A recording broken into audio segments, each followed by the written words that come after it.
Assalamualaikum teman-teman. Perkenalkan, nama saya Laili dari kelas PBA 2A NIM 1860202222084 dengan mata kuliah Studi Quran Hadis, dosen pengampu Dr. Muhammad Fatoni MPDI. Nah, di sini kita mengambil judul Makiyah dan Madaniyah. Nah, teman-teman udah paham belum apa yang dimaksud dengan Makiyah dan Madaniyah? Nah, di sini kita akan membahas Makiyah dan Madaniyah. Makiyah dan Madaniyah adalah memahami tentang pengelompokan ayat-ayat Al-Quran berdasarkan waktu dan tempat turunnya. Dan di sini ada 4 perspektif, yaitu masa turun atau zaman an-nuzul. Yang kedua, tempat turun atau makan an-nuzul. Yang ketiga, objek pembicaraan atau mukhatab. Dan yang keempat, tema pembicaraan atau maudu. Nah, apa sih pengertian dari 4 perspektif yang tadi? Baiklah, di sini saya akan menjelaskannya. Yang pertama adalah masa turunnya atau zaman an-nuzul.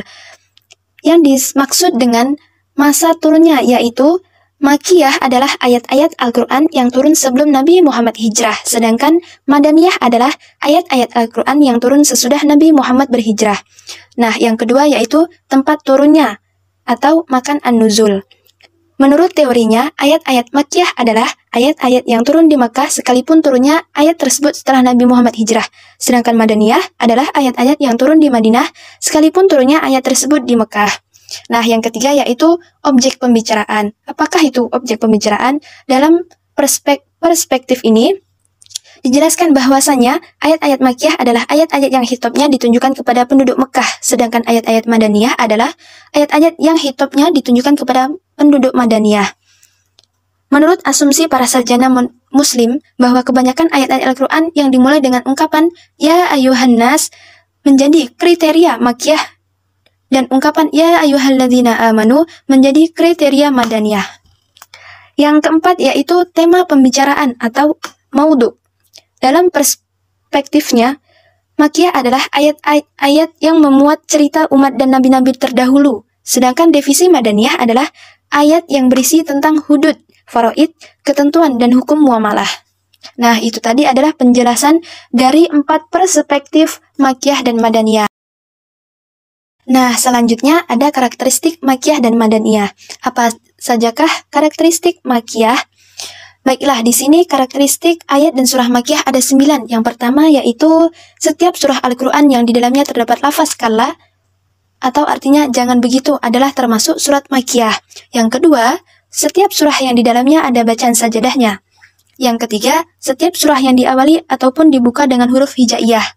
Yang kelima, setiap surah yang berisikan kisah-kisah para nabi, para kaumnya, dan juga umat-umat yang terdahulu adalah termasuk golongan Makkiyah.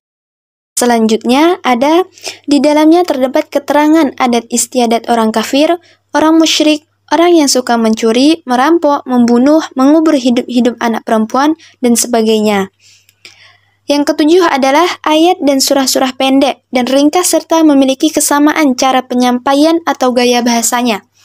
Yang kedelapan, surah-surah yang berisi ajaran tentang akidah.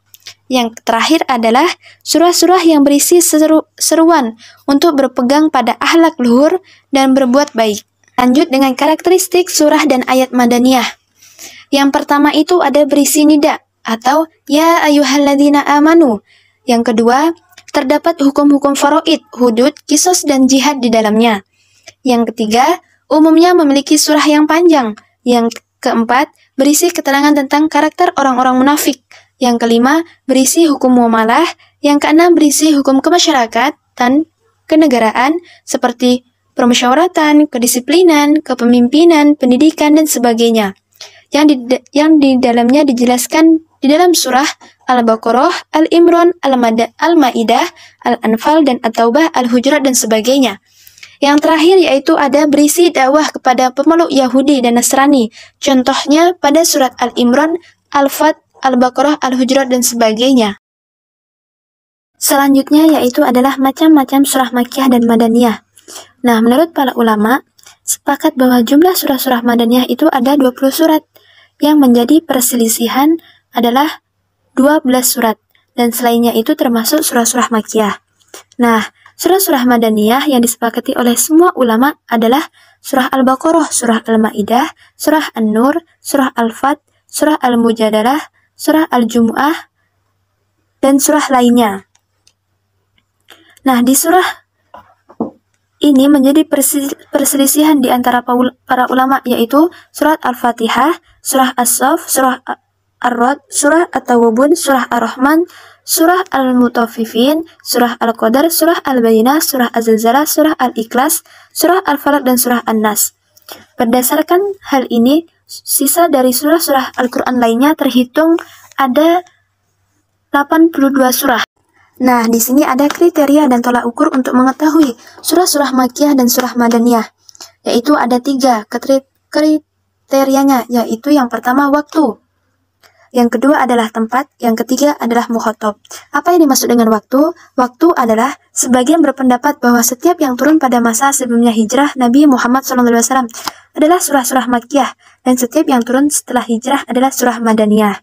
Yang kedua adalah surah tempat, yang mana sebagian berkata bahwa surah-surah yang turun di Mekah adalah Makkiyah, dan surah-surah yang turun di Madinah adalah surah-surah Madaniyah. Yang ketiga adalah kriteria mukhatab atau audience. Sebagian memperhatikan pada yang diajak bicara oleh wahyu, dan mereka berkata, apabila surah itu diperuntukkan bagi masyarakat Mekah, maka surah itu adalah termasuk surah Makkiyah. Dan jika surah itu diperuntukkan bagi penduduk Madaniyah, maka surah-surah itu untuk Madaniyah. Nah, di sini kita akan mempelajari manfaat Makkiyah dan Madaniyah. Mempelajari ilmu Makkiyah dan Madaniyah ini sangatlah penting atau urgent. Mengetahui ilmu Makkiyah dan Madaniyah merupakan hal yang penting karena memiliki banyak manfaat-manfaatnya. Ada beberapa manfaatnya, yaitu manfaat mempelajari Makkiyah dan Madaniyah adalah dapat digunakan sebagai alat bantu bagi musafir atau pentafsir untuk menafsirkan Al-Quran. Yang lain adalah manfaatnya yang diperoleh dari Makkiyah dan Madaniyah adalah dapat mendalami gaya bahasa Al-Quran dan mengaplikasikannya sebagai metode dakwah. Contohnya ini, dapat dilihat pada Makkiyah bahwa bahasa yang digunakan cenderung pendek-pendek dan berisi peringatan maupun kabar gembira. Sedangkan Madaniyah adalah berisi kalimat-kalimat panjang yang membahas tata cara kehidupan sehari-hari baik. Contoh lainnya lagi, dari Makkiyah dan Madaniyah adalah dapat mengetahui hidup sejarah Nabi Muhammad melalui turunnya ayat-ayat Al-Quran, yang dimana membahas proses dan sejarah perjalanan beliau dalam berdakwah. Nah, itu tadi adalah penjelasan dari Makkiyah dan Madaniyah. Semoga bermanfaat dan akhirnya wassalamualaikum warahmatullahi wabarakatuh.